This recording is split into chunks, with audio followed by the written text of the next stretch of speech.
Vou convidar o dominiciano José Ribeiro Siqueira, que é consultor na área de direitos humanos e exclusão social, fundador da Associação Brasileira de Redução de Danos, a Aborda, autor dos livros Maldito, Cidadão numa Sociedade com Drogas, e do livro As Benditas Amizades numa Sociedade com Drogas. Dominiciano, é um prazer imenso te receber e você está com a palavra. Eu estou muito orgulhoso, uma sensação muito boa de ouvir o Rafael, de ouvir Nery, de ouvir Evaldo e Léo Roque. Eu gosto muito de vocês fazem parte da minha história também. Então, um agradecimento por essa oportunidade de estar, mesmo que de forma virtual, que é um negócio chato para burro, mas estar próximo de vocês de alguma forma, né? E olhando para vocês, poder sentir um abraço, né? Principalmente na solidão desses tempos modernos e sombrios. Então, muito obrigado pela oportunidade e prazer estar com vocês. E deve ter mais gente por aí que eu gostaria de ver também, mas não é possível. Bom, a minha fala, ouvindo a fala de vocês, já me ocorreu que a redução de danos já está na hora de começar a pensar em mudar de nome. Eu acho que ela precisa caminhar por uma espécie de estímulo ao benefício, né? Uma construção de uma sociedade onde se enxergue e se entenda as drogas como estímulo ao benefício, e não como só redução de danos, né? A gente pode e deve pensar nisso também. E me lembrei também eu acho que é o Guattari, que num dos trabalhos dele, ele afirma ou afirmava, que a liberdade é o espaço entre os corpos, né? Acho que a redução de danos, ela tem muito desse princípio do Guattari, que é fazer a gente entender e perceber e sentir que o espaço entre os corpos é fundamental, porque não tem uma medida exata, né? Às vezes os corpos precisam estar próximos, às vezes tem que estar muito próximos, às vezes grudados e às vezes distantes. Não tem uma regra específica para isso também. Eu me lembro de um texto do professor G. Espinheira, que infelizmente já morreu, da Universidade Federal da Bahia. Ele dizia que prevenção prevenção é ter aonde ir e tratamento é encontrar a porta aberta. Nem isso nós conseguimos até hoje. Grande parte dos serviços, eu falo do Brasil, ainda trabalha com as portas fechadas. Até os que avançaram mais colocam uma divisão entre o trabalho e o serviço e o mundo, né? Por meio da porta, por meio do guarda, por meio de algo dessa natureza, né? Então, prevenção é ter aonde ir e tratamento é encontrar a porta aberta. Eu vou me apegar bastante a isso e vou tentar, no tempo que me cabe. Eu peço para alguém me avisar a hora que estiver terminando, porque eu não tenho, eu sou loiro, eu não consigo dominar o tempo a ponto de sentir que está na hora de terminar, né? Eu pego um raciocínio e vou. Bom, o nosso trabalho de redução de danos, como foi dito já pelo Rafael e por outras pessoas, começou há cerca de 30 anos, um pouco mais, né? Eu, na época, morava em Porto Alegre e hoje eu moro em Minas Gerais, no Triângulo Mineiro. Passei por vários lugares do Brasil, Aracaju, João Pessoa, Ribeirão Preto, e sempre a minha base era, embora eu tenha nascido em Minas Gerais, no Triângulo, no sul de Minas Gerais, a minha base foi São Paulo. Foi em São Paulo que eu comecei a viver, comecei a sofrer, comecei a ser feliz, e onde eu estabeleci as minhas bases, né? Eu entendi logo no início que nós éramos reféns do conceito. Uma vez um psiquiatra de Minas Gerais, o Renatinho, uma figura maravilhosa, ele é professor também de medicina, do curso de medicina, ele dizia que a gente tinha muito cuidado, que tinha que ter muito cuidado, como na universidade principalmente, com uma palavra que na verdade não era só uma palavra, ela era uma obscura disciplina chamada protocologia. Olha, tomem cuidado com a protocologia, que é essa arte de criar conceitos, né? E eu me aprofundei no pensamento do Renatinho e fui junto estudando e conversando e trabalhando na redução de danos, eu entendi o que ele queria dizer, né? E quando a gente pensava em drogas, principalmente, a gente eh, recorria a um conceito que está implícito nesse protocolo, né? Nessa forma de compreender as drogas, que é a religião, a saúde e a justiça. Quem lidava com drogas, e ainda é assim para muita gente, quem lida com drogas está sempre baseado, a sua posição, as suas falas, as suas tendências de trabalho, principalmente, estão baseadas em religião, saúde e justiça, né? A mais antiga de todas é a da religião.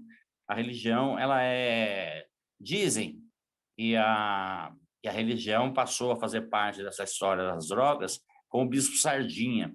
O Bispo Sardinha, acho que todo mundo que faz o curso secundário, não sei como é que chama, segundo grau, né? Que era, na época, minha era o colegial, lembra de uma história do Bispo Sardinha, né? Uma das coisas que deixou o Bispo Sardinha famoso foi uma espécie de tratamento que ele inventou para os usuários de álcool, que era a droga da época, né? Mais importante, assim, mais popular. Então, ele era um tratamento baseado na execração pública. A pessoa que entrava para o tratamento, atravessava uma madeira nas costas dele, amarrava as mãos na ponta da madeira e punha essa pessoa só com um pano cobrindo a parte genital e punha essa pessoa para andar nas aldeias. Então, segundo eles, esse tratamento servia como de forma preventiva também. Como se a gente visse alguém nessa situação andando pela rua e ou alguém dissesse para a gente, ah lá, ó, toma cuidado com isso, não vai por esse caminho, que olha o que acontece com essas pessoas, né? Então, foi se construindo uma teoria e uma prática baseada na execração pública, expor as pessoas às suas fragilidades, né? Que é o que acontece hoje também. Não sei se vocês já ouviram, nada contra os ex-usuários de drogas, mas fazendo uma avaliação dos muitos livros e vídeos e documentários que eu vi de pessoas que se autodeterminam usuários de drogas. Então, a religião, que foi a primeira a lidar com a questão, ela se baseava na ideia de pecado. Então, o uso de drogas era um pecado. E o tratamento estava baseado na conversão. Se o uso é o pecado, a pessoa que se converte, ela terminava por se libertar disso, né? E trata até hoje o pecador como um inimigo. A gente entende que o inimigo... E eu acho que é uma das partes desse conceito mais violentas que tem, porque a gente entende, aprende isso, né? Que o inimigo tem que ser eliminado. A gente não vê muita gente que volta de uma guerra triste porque matou. As pessoas são vitoriosas, elas vêm e comemoram, né? Porque elas mataram. Então, quando colocam o usuário de drogas como um inimigo, a gente foi aprendendo a aceitar isso como uma vitória. Uma vitória. Ele dominou o pecado, né? E isso é muito bem aceito pelas religiões e pela sociedade atual. O segundo olhar que passou a fazer parte do conceito de drogas é o olhar da saúde. A saúde, ao enxergar o uso de drogas, enxergava e enxerga o uso de drogas não como um pecado, mas como uma doença, chamada dependência química, né? E propõe como tratamento a clínica psiquiátrica. É de onde vêm as ideias das internações e tudo mais, que, felizmente, a gente já está vencendo também, né? Graças ao trabalho da redução de danos. E o mais atualizado, né, dos tempos mais contemporâneos, é a ideia da justiça. A justiça não vê nem como pecado, nem como doença. Ela vê como um delito. Portanto, o tratamento não é nem a clínica psiquiátrica, nem a conversão. É a punição, né? Então, a gente se acostumou a ver. Eu me lembro uma vez fazendo um trabalho de campo, eu encontrei uma senhora, acho que foi na Bahia, em Salvador, e ela chorava, né? E fui conversar com ela, E ela me disse que há uns 15 dias, mais ou menos, o filho dela havia sido assassinado naquela praça. Estava jogando bola e teve um confronto, e um tiroteio por lá, e uma bala acertou o rapaz e ele morreu, né? Aí ela completou dizendo assim, e ele era muito boa gente, nem droga ele não usava. Então eu entendi, falei, quer dizer que se ele usar, eu pensei comigo, né? Se ele usasse drogas, estava explicado, tá? Ela tinha entendido. A gente vê que ponto chegou a compreensão que se construiu no Brasil, né? Nós, a redução de danos, a gente trabalha, teve que, a duras penas, reconhecer esse conceito, que o uso de drogas tem a ver com pecado, doença ou delito. E já está pronto na cabeça das pessoas qual é o caminho do pecador, qual é o caminho do doente e qual é o caminho do delinquente. Isso está posto, né?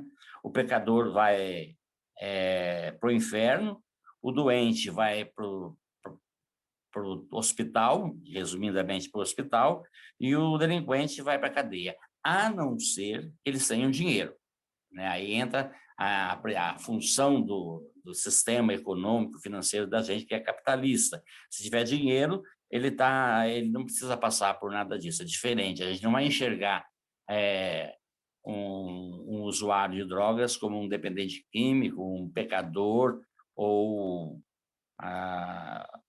ou um delinquente, um pecador, e qual seria o outro delinquente? Uma pessoa que precisasse de conversão, de clínica psiquiátrica ou ainda de punição. Nós trabalhávamos, ao reconhecer que esse era o conceito, e ainda é um conceito que está na cabeça das pessoas, porque nós somos bombardeados desde que a gente nasce. E é isso aí, que drogas tem isso aí. É por isso que eles querem fazer prevenção cada vez mais cedo. Eu tenho um filho pequenininho, ele tem hoje vai fazer 12 anos, né? E ele, com 10, ele já tinha aquela aula, que eu esqueci o nome do programa, que atende, faz a prevenção entre crianças escolares. Bom, vocês devem saber, cara, um programa da Polícia Militar que atende essas pessoas. Bom, eu conheci algumas pessoas que trabalham ProERD.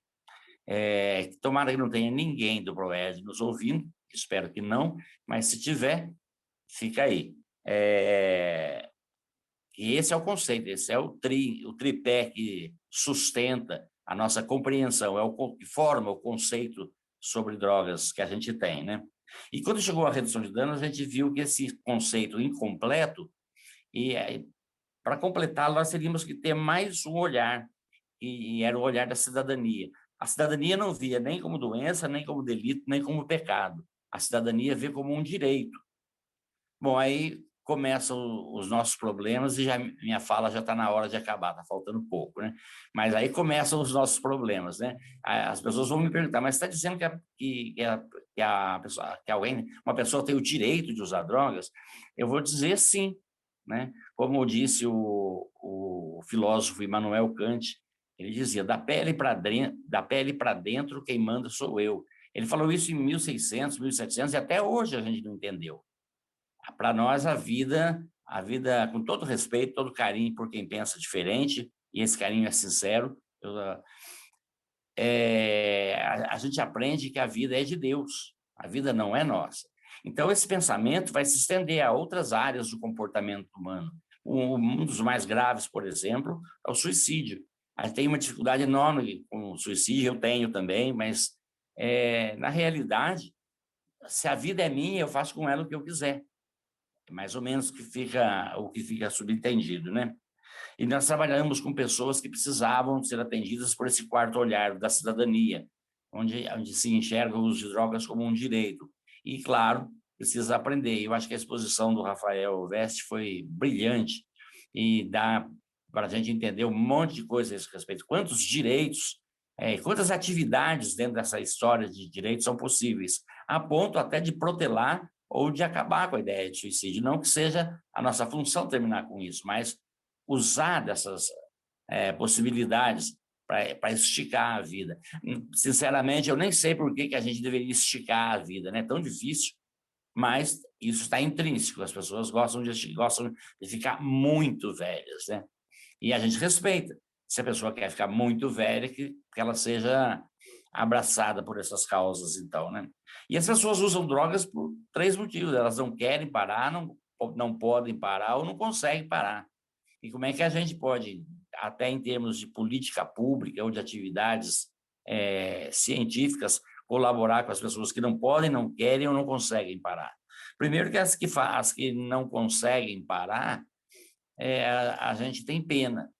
As que não querem parar, a gente tem raiva. E as que não podem parar, a gente não entende. Então, a gente não consegue trabalhar com isso. E a redução de danos veio dar conta dessa possibilidade, né? Por isso que eu acho que agora está na hora de começar a pensar em estímulo ao benefício. Se ficar vivo é um benefício, se aumente a possibilidade de ficar vivo, né? E eu acho que a redução de danos tem atendido essa necessidade, né?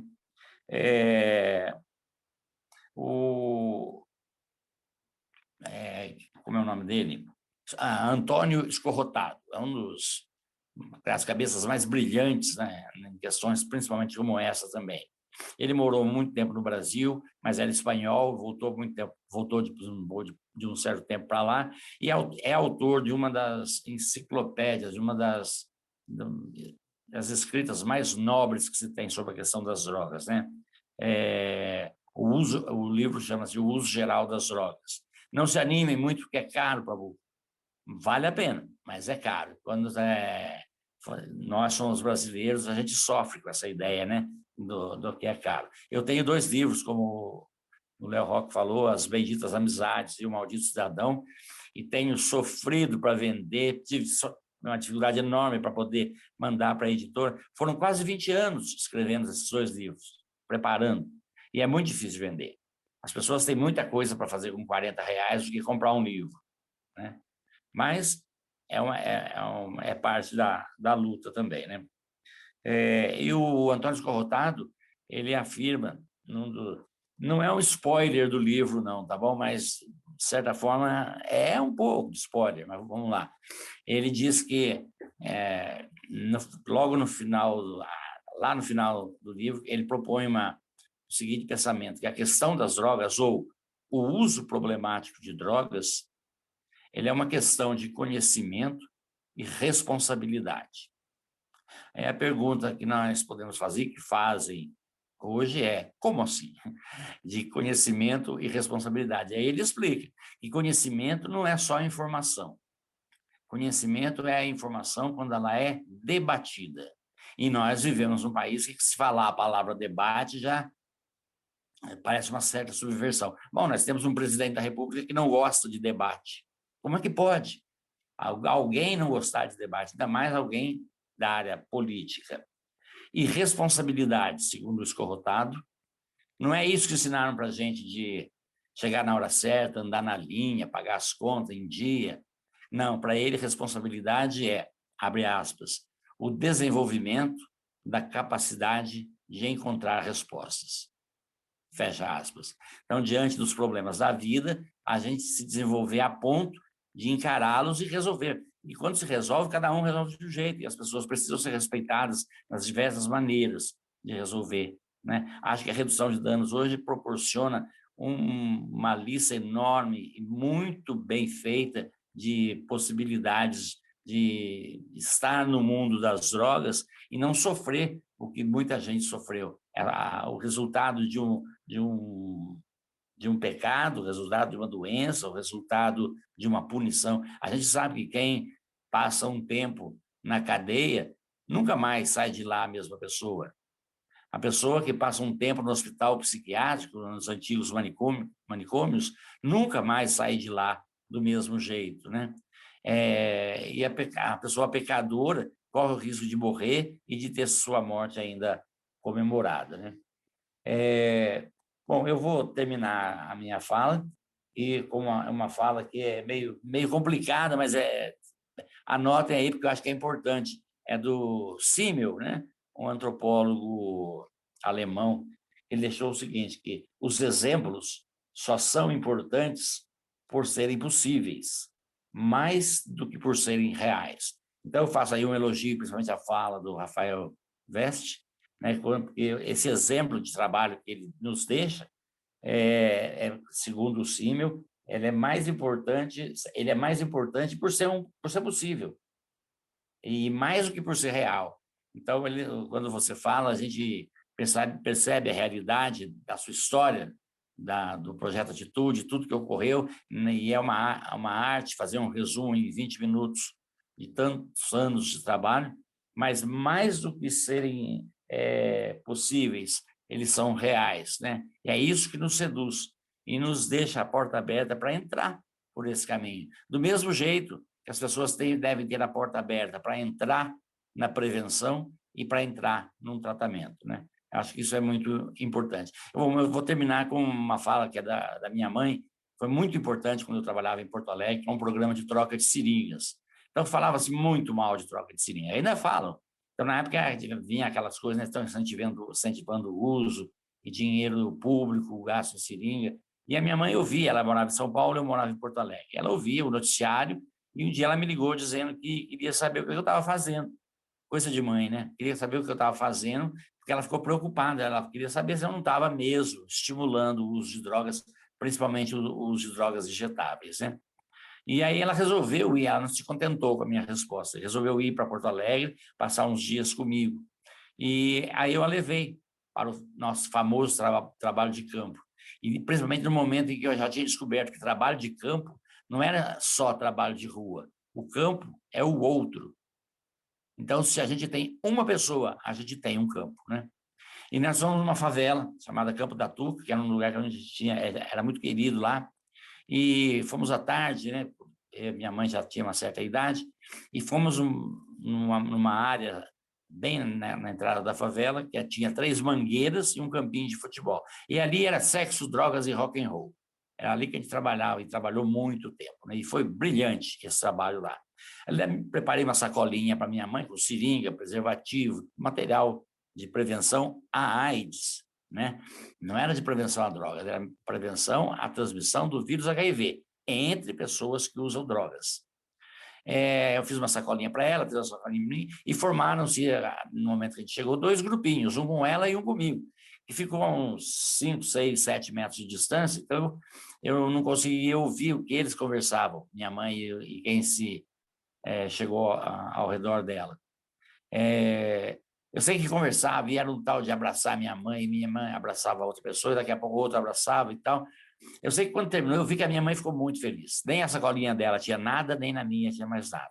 E a gente sabe que quem faz esse trabalho não deve ir embora para casa direto. A gente deve parar um pouquinho, conversar numa praça, tomar uma cerveja, ou passar num lugar e fazer uma oração, qualquer coisa, porque é muito mobilizante, né? Esse trabalho é muito bom e muito mobilizante. Aí eu parei com a minha mãe num determinado lugar e perguntei para ela o que ela tinha achado, né, do trabalho. Ela falou assim: nossa, eu adorei esse trabalho da redução de danos, adorei.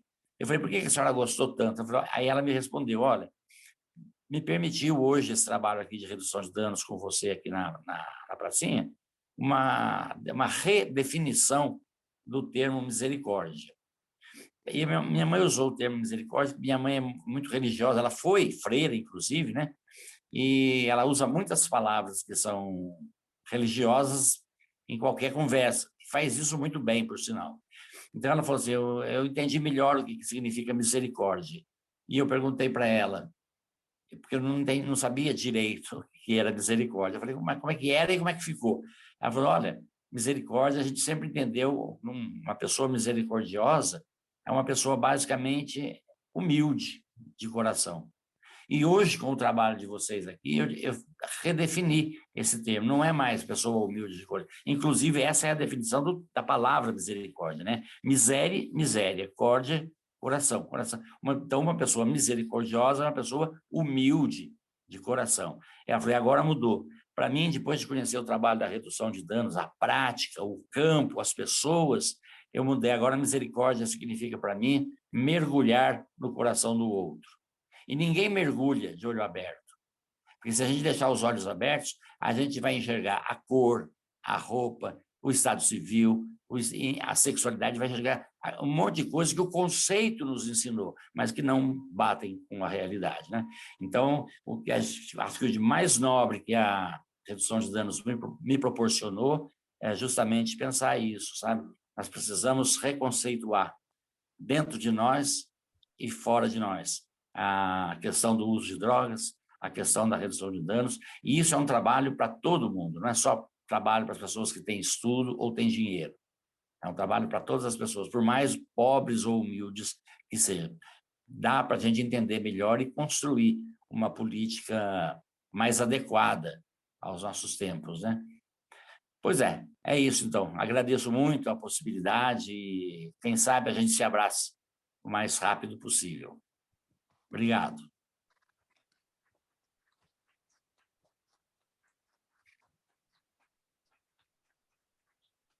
Obrigado aí às palavras do Miliciano, tratando essa perspectiva jurídica, biológica, religiosa. Achei muito interessante a frase que o senhor falou, né?